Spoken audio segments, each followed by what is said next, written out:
Okay. You can continue. Thank you. So can you please state the your name for the record? Yes. Kyle Jenks, KYLEJENKS.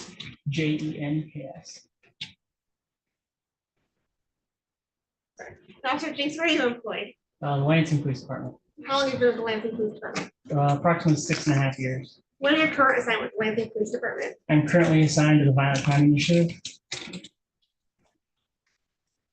When working with the Violent Crime Initiative, do you receive any sort of training or experience in dealing with individuals on traffic stops? Specific to VCI, basically what you're asking? Yes.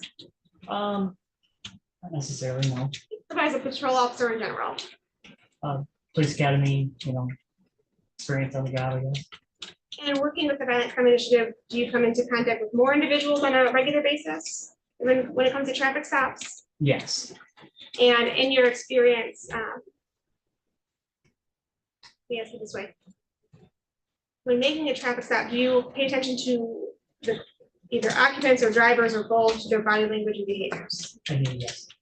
And through your experience, both as a patrol officer and with the Violent Crime Initiative, are there certain things that stick out to you when you're on a traffic stop? Absolutely. And can you describe to the court what some of those things are? Yeah, absolutely. The inability to make eye contact or the avoidance of making eye contact, deep breaths, continuous deep breaths, almost shaky breaths, tone of voice, quiet or almost a shaky voice, are some of the few. Also, an accelerated heart rate that you may be able to see on the neck. And is it fair to say that in a traffic stop in which somebody has a firearm versus a traffic stop when somebody does not have a firearm, is it fair to say that both of those individuals could be nervous? Correct, yes. Do you have a generalized baseline of what you believe to be, normal nervous behavior? Your Honor, I'm going to object. Number one, this is not geared towards any of these potential occupants of the vehicle unless there's a foundation that he's had prior experience with them in order to establish a baseline. Number two, as to relevance, when we have case law that makes very clear that nervousness in and of itself is not indicative, especially when it's perceived by a police officer, of guilt in any fashion. We want to address the two objections. Thank you, Your Honor. Regarding nervousness in and of itself, it is not going to be, nor is it the people's argument that nervousness in and of itself is indicative of criminal behavior. It is allowed to be a factor in something that an officer uses to determine whether or not there's probable cause to search a vehicle. In regards to these specific individuals, that's why I'm laying the foundation of starting with both individuals that are potentially engaged in crime, in this case, carrying a weapon versus not, could be nervous. Is there a baseline for nervousness that you regularly see on traffic stops versus when you come into contact with individuals that you determine to be nervous behavior that you're noting, that extra step of that nervous behavior based off his training experience? I still disagree that the case law does not suggest that an appearance of nervousness establishes probable cause. Reasonable suspicion, not probable cause. It's a factor, Your Honor. It can be a factor for probable cause. It's a misstatement of the law. It's not. To the extent that nervousness can be used in consideration to establish probable cause, I think that the question is appropriate. So the objection will be. Thank you. Can you repeat the question? Yes, ma'am. Thank you. So when you are making a traffic stop with somebody who's engaged in criminal behavior, such as a firearm, versus a traffic stop in general, where you don't learn, they're engaged in criminal behavior, such as carrying a firearm, is there different factors that you see that kind of give you that uptick as to why you would think it's a nervous behavior you would note? I would object to foundation. We haven't had a foundation as to how many and whether he's experienced what people who have firearms in vehicles look like versus people who don't. I think we need to lay that foundation first as to what his experience has been. I would love to hear what people who have firearms in their vehicles look like versus people who don't. Did you want to respond to the objection about foundation? I can lay more foundation and not make it a big broad question. I was trying to streamline them. Okay. That. You no need to move things along. It's 4 o'clock. We're coming back. Also, when you're making a traffic stop, do you tend to see people acting nervous? Yes. And what are some things any traffic stop you observe that you determine to be guess, a normal baseline of nervousness doesn't raise your suspicion? I would say shaky voice and shaking a little bit, giggling, things of that nature. And what type of behaviors do you see that can spike your identification of a nervous behavior that you would note in your reports or in your observations? Definitely the avoidance of eye contact, with the long, deep breaths, continued long, deep breaths, the avoidance of answering questions, really low tone of voice. Those are things that would get my attention. And to be clear, have you experienced those behaviors on an individual and come to find out that they were not engaging in law-breaking behavior? Yes, And have you experienced kind of the opposite and that individual was engaging in law-breaking behavior? yes, So when you are on a traffic stop, you notice these kind of uptick or this increase of nervous behavior. Is that a reason that you as an officer would use solely to say you have probable cause to search a vehicle? solely no. How do you take that information? What do you do with that information that you're observing? I use it, totality of the circumstances, why we're making the traffic stop, the behaviors, are we investigating a crime? Is that why the traffic stop is being made? Things of that nature.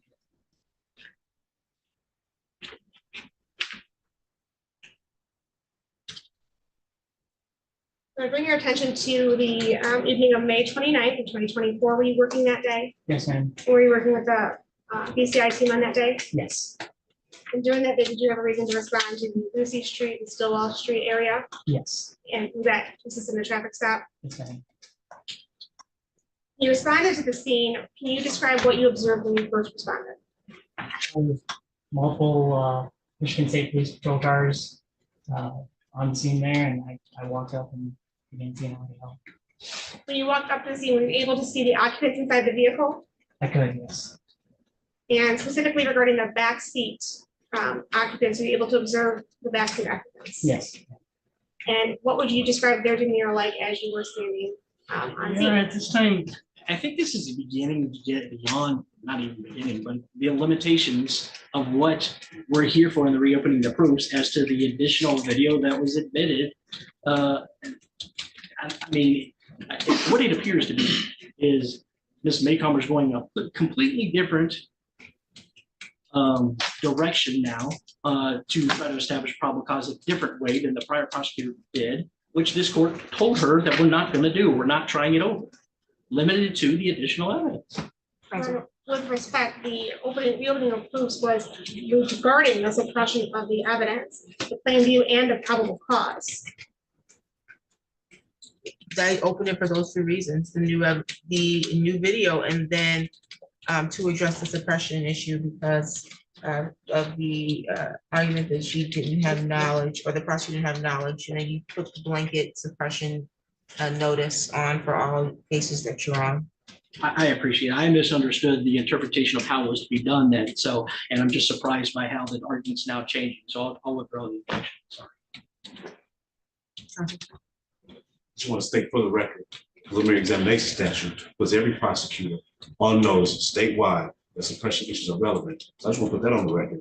But as to this particular objection, as Mr. J. Spunkley, I am interested to hear this officer's testimony on how 4 Black kids act guilty on a traffic stop, one of whom wasn't even arrested, and the other who the court dismissed their case against them because no probable cause they committed any crime. So I would love to hear this. Well, I dismissed it on the concession that there was no probable cause, but nonetheless, you can continue. Thank you, Your Honor. Describe the demeanor of the 2 backseat passengers as you were observing them. Yes, very nervous, shaking some breaths. And the information that you observed, is there come a point when you relayed that information to other officers? And we saw it being trapped.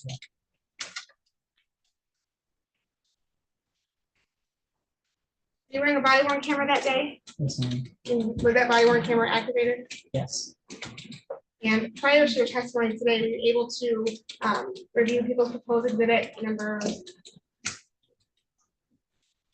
3? yes, Is that a fair and accurate representation of your body worn camera on that day? yes, ma'am. On the screen, you can see that your body worn camera. Yes, ma'am. Here, at this point, people would move to admit exhibit number 3. Objection. No objection, Your Honor. Exhibit 3 is admitted. Thank you.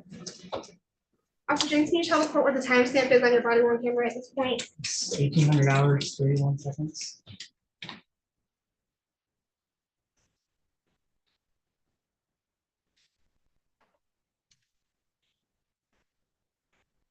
Let's skip ahead to the 8-minute and 30-second portion of your body camera.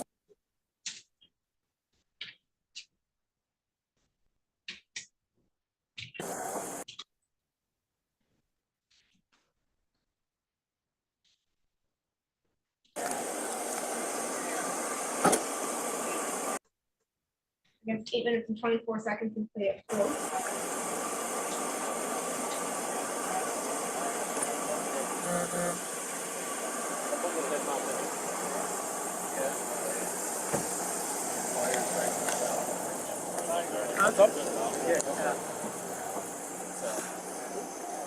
That helps at all. Too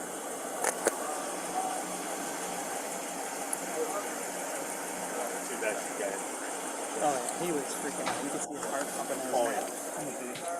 I knew you were gonna say something. That's all I'm saying right here. I knew Kid was about to go, yeah. Pause it at 9 minutes. And were you able to hear what you were saying on that portion of the body camera? Yes. And first of all, can you tell the court who you were speaking to at that time? We were speaking to Trooper Schaefer. And was this before or after the firearms were located in the truck stop? This was after And what did you tell Trooper Schaefer at that time? that I knew he was about to say something. He being Trooper Schaefer? Trooper Schaefer, sorry. What did you mean by that? Based on the behaviors I observed while the backseat passenger was in the car, and then also I have a very close working relationship with Trooper Schaefer. When he stands up after observing the firearm in the car, I knew that he had found contraband in the car. I didn't know at that time it was a firearm, but I knew that he had found something. And prior to saying that, Trooper Schaefer, did you hear you explain that he was freaking out? You could see his heart pumping on his neck. Right. And who was the he that you were referring to? Tavion, Tavion McMiller? yes ma'am. And where was he seated in the vehicle? He was the backseat driver's side.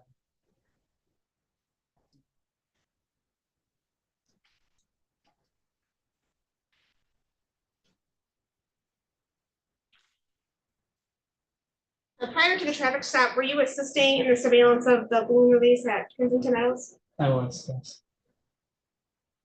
And did you hear general radio traffic going on that day regarding what officers were observing? Yes, ma'am. Is it easy to keep track of the information that comes across without writing things down? No. And why not? There's a lot of people that are assigned to our team. There's a lot of people talking. Approximately how many people were at that balloon release? Your best guess. I'm not going to hold you to it. 9 or 10 of us. I'm sorry, attending the balloon release. Oh, attending the balloon release? Yes. I would say approximately 50. 50 people? Yeah.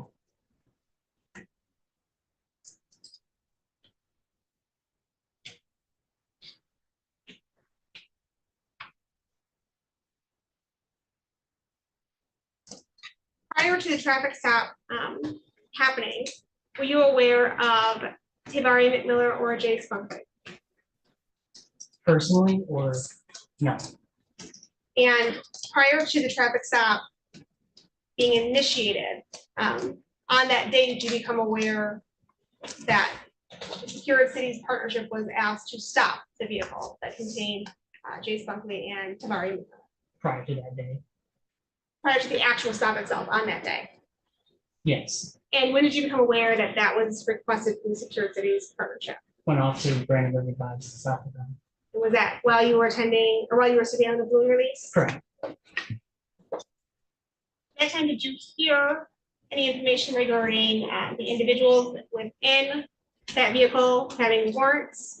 Yes. And who did you hear, or who were you made aware of had a warrant in that vehicle? David, Again, that was prior to the actual stop itself. that's fine.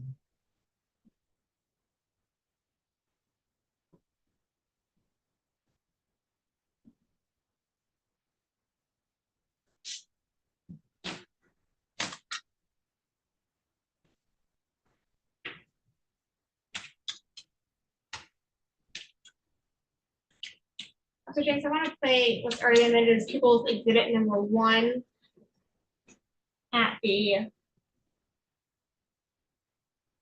3-minute and 47-second mark. Was that time? Yeah. 3:40.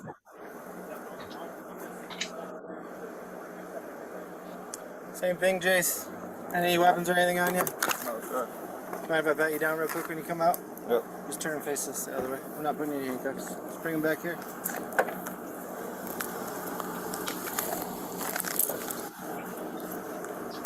What's that? Candy?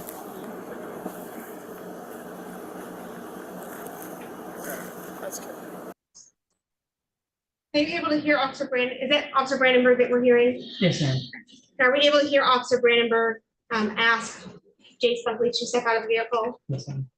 And you're able to hear Officer Brandenburg ask Mr. Buckley if he can pat him down for any weapons? Yes. And we're able to see Mr. Buckley's response saying, yep, and turning around. Yes.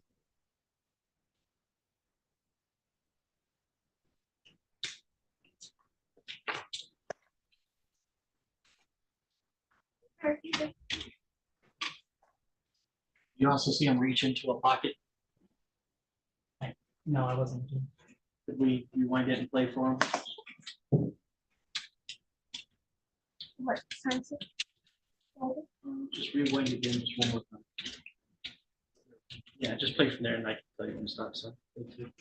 Mind if I pat you down real quick when you come out? Yep. Just turn and face this the other way. I'm not putting you in handcuffs. Just bring them back here.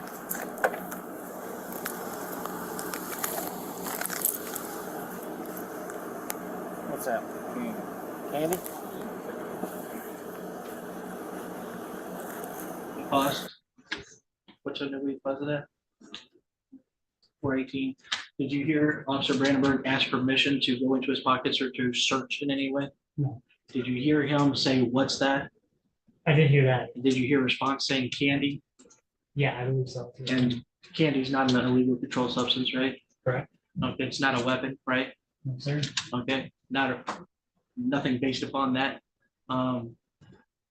According to what you can tell, is any immediate illegal nature of anything inside that pocket, is there? No. But he reached inside that pocket and went through something. I'm not gonna say his hand went in that pocket. I couldn't see that So you're clearly. not gonna say what? I'm not gonna see his hand went in that pocket. I couldn't see that clearly. Okay, so whatever's in the video, you're no better at looking at than we, right? Well, I was gonna ask you to go back, do it one more time for me anyway, so. Your Honor, if the court can actually turn up the volume on the TV, is that able to happen? Absolutely. Thank you. No, sir. Mind if I pat you down real quick when you come out? Yep. Just turn and face this the other way. I'm not putting you in handcuffs. Just bring them back here.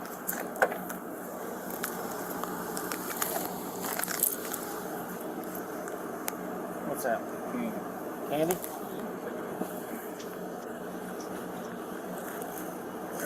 That's good.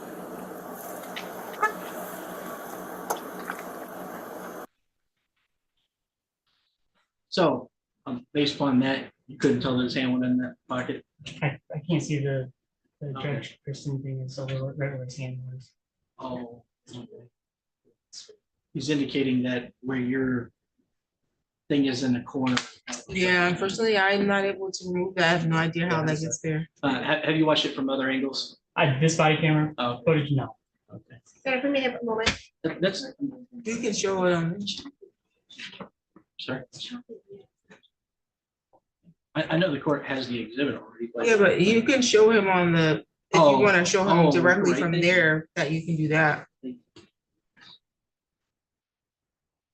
Because it doesn't have that on my screen.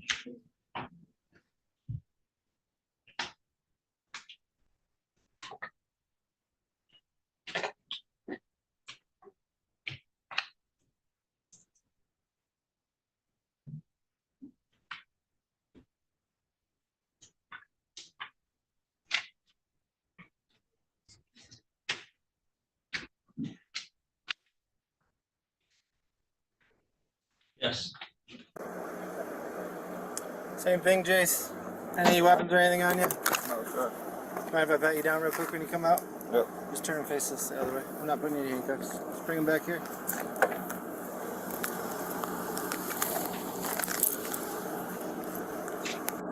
that? Andy?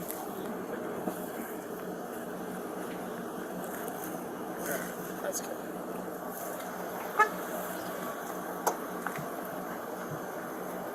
Okay, awesome. Thank you so much. Were you able to see it better that time? Yes, sir. And his fingers did actually go inside that pocket, didn't Yes, sir. they? Again, that was without consent.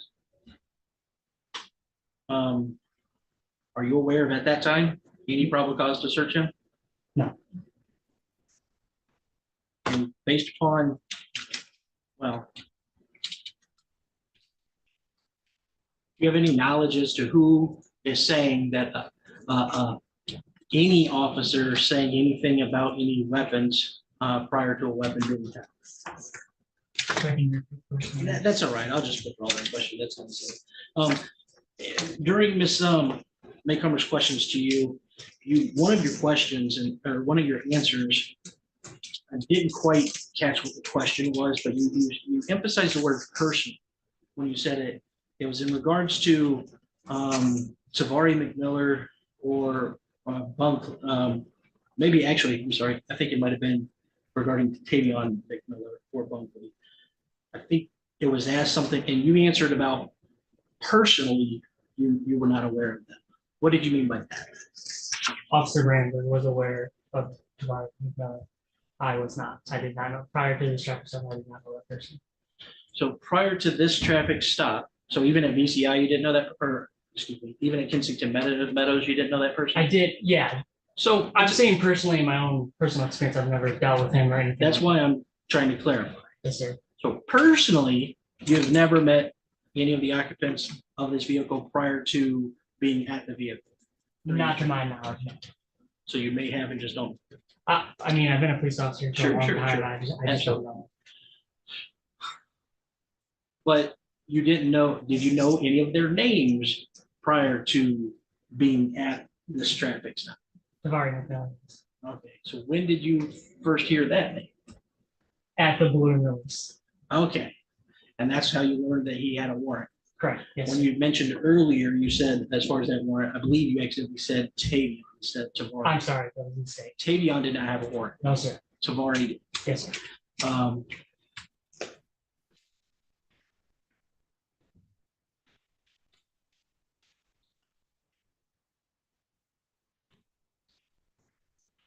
Were you present during a briefing with Detective Larson and a number of the other troopers, members of VCI, either that day or the day before?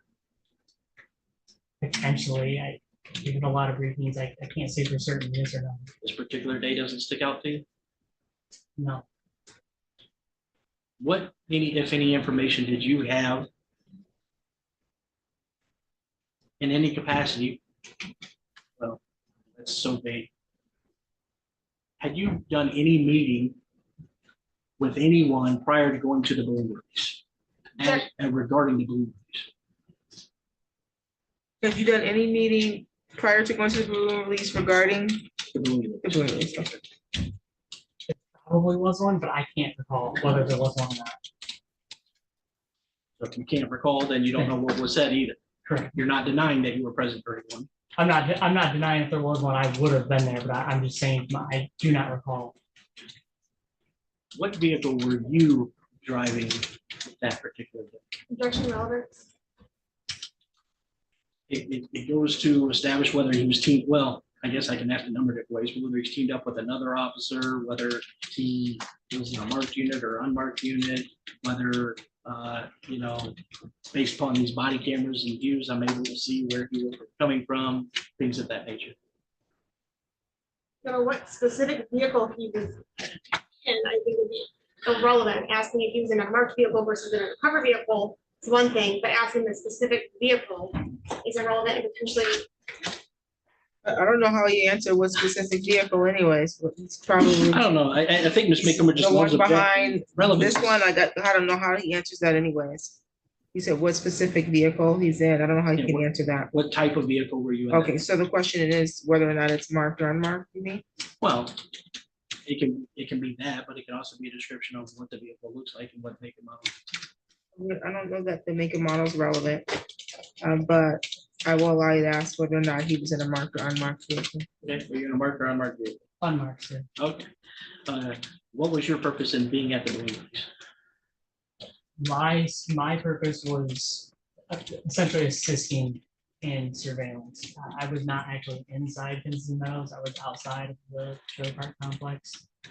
Did you radio that day any observations you made? No, sir. I didn't. I could see part of the balloon release, but I was too far away. Did you see anything of concern at the balloon release that day? No, sir.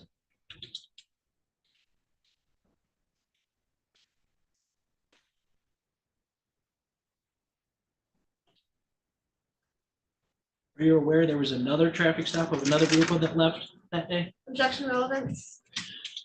And then it goes to what we're talking about here for probable cause, Your Honor, as to the intentions of stopping the vehicle and the ultimate resulting search. Another traffic stop. And another traffic stop? Yes, That's not the subject of this case. yes, Your Honor. It's not relevant. We can move on.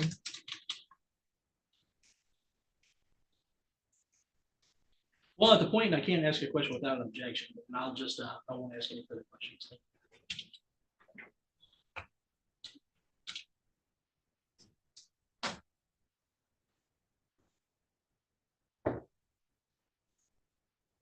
More than one car was pulled over from leaving the balloon release, correct? Objection relevance. It goes to whether or not this stop was pretextual.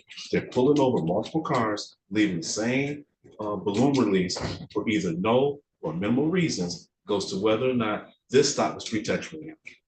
Now, again, an officer's subjective intent when a traffic stop is irrelevant. He has a valid reason for the traffic stop. He's not actually making the traffic stop, but the traffic stop was made based on no insurance, illegal windows, and the driver had knowing to have a warrant.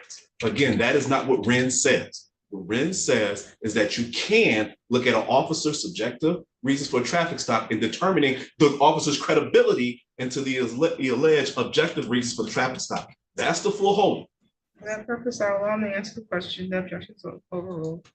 Other cars were pulled over from leaving that balloon release, correct? Yes, sir. How many other cars were pulled over, if you know? Objection is relevant to the number. Since it's the same, it's gonna be the same argument. I'm gonna allow him to answer. I believe one more, Okay. 2 in total. Now, you indicated one of the things that led you to believe there was something criminal going on in the car, is that the individuals in that car were nervous, correct?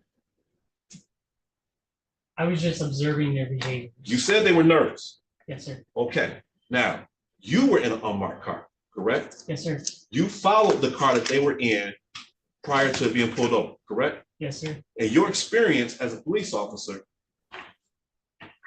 a driver being followed, would that be something that would reasonably make that person nervous?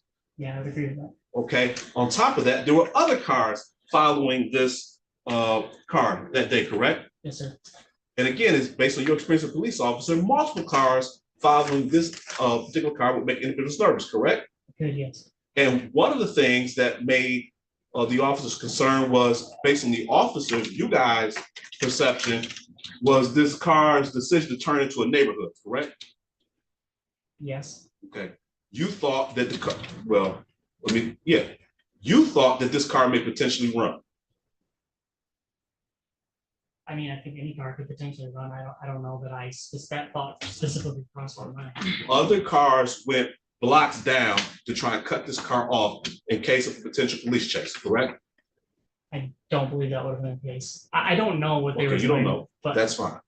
You knew the individuals at this balloon release were at a balloon release for a friend of theirs who had been killed, yes, sir. correct? It's reasonable for people leaving a balloon release for somebody who's been killed to be emotional. Absolutely.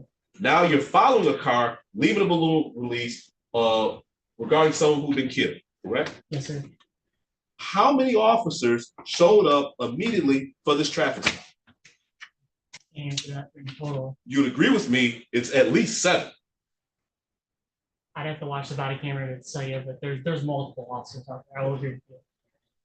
It's fair that the sheer number of officers that arrived at this basic traffic stop would make somebody nervous. Potentially, yes. Okay, now.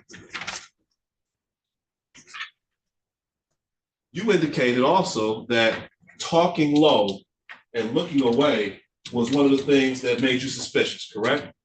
It's one of the number of things All that. right. So if Mr. Buckley would have looked you in your eye and said, "What the fuck you want, pig?" Would you then not have been suspicious? Objection, Your Honor, as to the form of that question. I think the question is entirely reasonable based on his direct examination. How is that question reasonable? He said by talking low and looking away, avoidance, it heightened his suspicion that something wrong was going on in the car. It's his testimony. So if he looked him directly in his eye, was belligerent and challenged him, Why couldn't you ask it that way? because I didn't want to, Your Honor, frankly. Well, what, in this courtroom, we don't use derogatory language even to make that point, because I think that question could have been asked the way you just formulated it.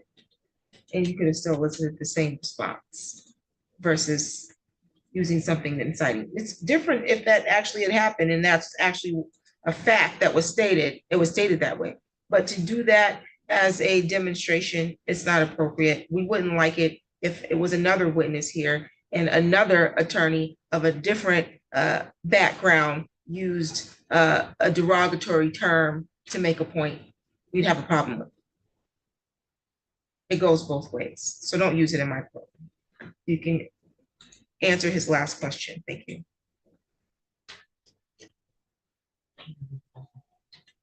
If Mr. Buckley would have looked at you, swore, and called you a slang for police officer, would it then not have been suspicious? I think it still would have been suspicious. So either way, his actions that day would have been suspicious. Don't agree with that. Okay, well, right, because you said giggling is something that you indicate that nervous people do, but you don't really see that as suspicious, correct? It can be one of the things that the totality of the circumstances. How many times do you pull over young black men in cars and they start giggling? I can't tell you a number of times. I'm sure it's happened. It's ever happened? You pulled a young black male over and he started giggling at you? Like I said, I can't tell you if that's ever happened to me or not. That would be a factor that just culturally, young black men don't do.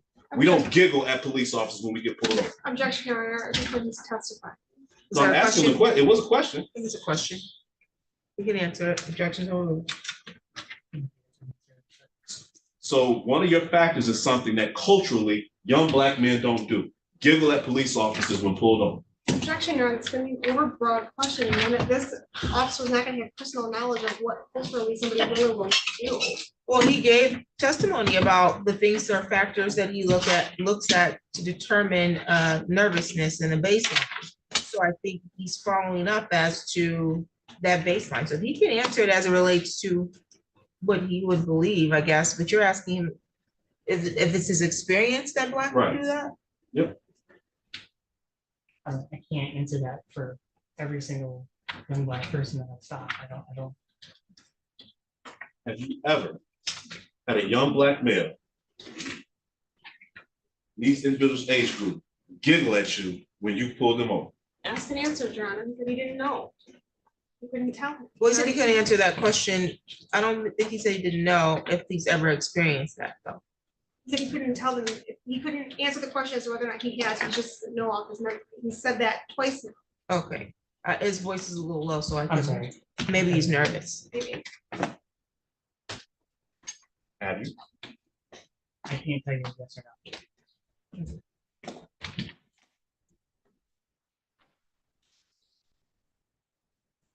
No further questions. Redirect, please. Thank you, Your Honor.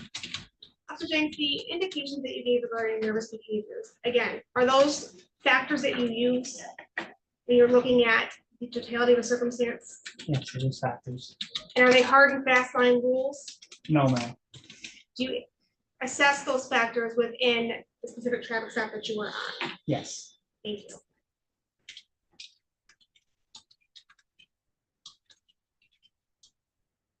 Nothing further, Your Honor. I may this witness be excused. Yes, Your Honor. Thank you, Officer James. Thank you for your next witness. Your Honor, people call Robert De La Pelle.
Was he getting your witness Yes, for he you? was. Okay. Yeah, I just brought it up as a courtesy if we were, because most prosecutors just, and I would be the same way, don't necessarily want to end one of direct or begin across. Makes But I'm, sense. but I'm fine however the court or Ms. Maycomer wants to do it. Okay. Again. I'm Trooper extending that Delapo, as a unfortunately, courtesy, it's so I- 4:30 and we're not gonna be able to finish you today, so we're gonna get you a new date. You have, how many more witnesses? 3, Your Honor. Is there a day that you all are already gonna be here? Coming up? Well, I guess I just have to find out the date, whatever the Oh, court has. sounds good. I've got a lot of trials coming up over the next like 5 weeks, so.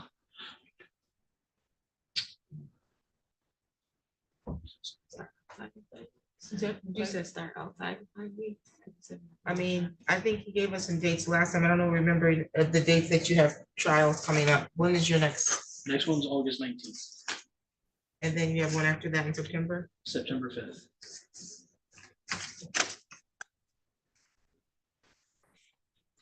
It looks like those last 2 weeks of September could work. I currently have 2 other homicide trials both scheduled for both 20th and 27th. I'm pretty certain the 20th is being moved, and 27th, I don't know yet what the status is because it's a retrial case and they keep changing prosecutors, so.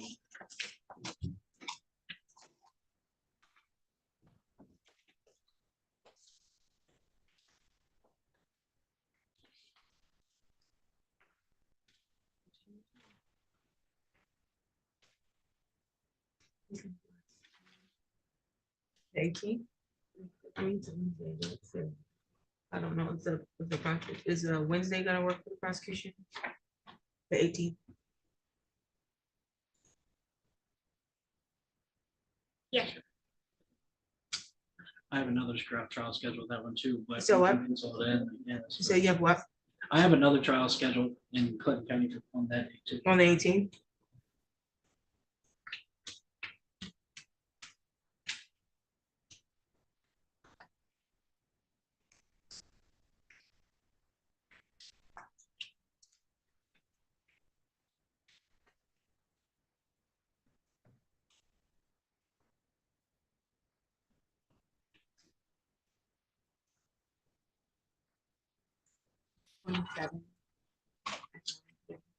September 27th at 9:30. Maybe this number, Mrs. Maycomer has.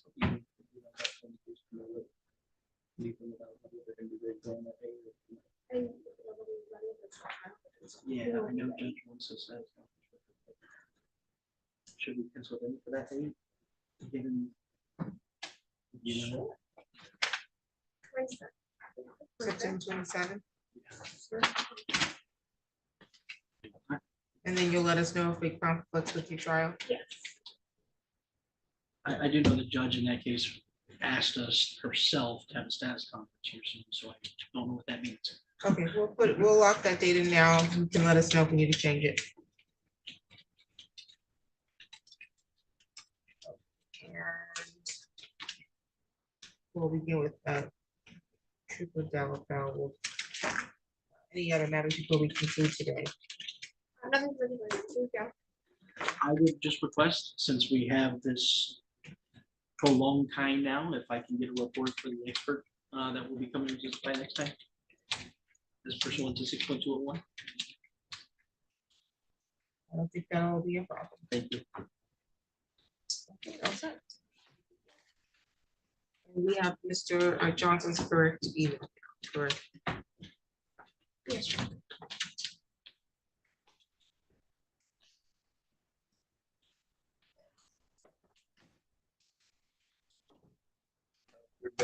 Same to you. Everybody have a good Have a good weekend. Have a good one.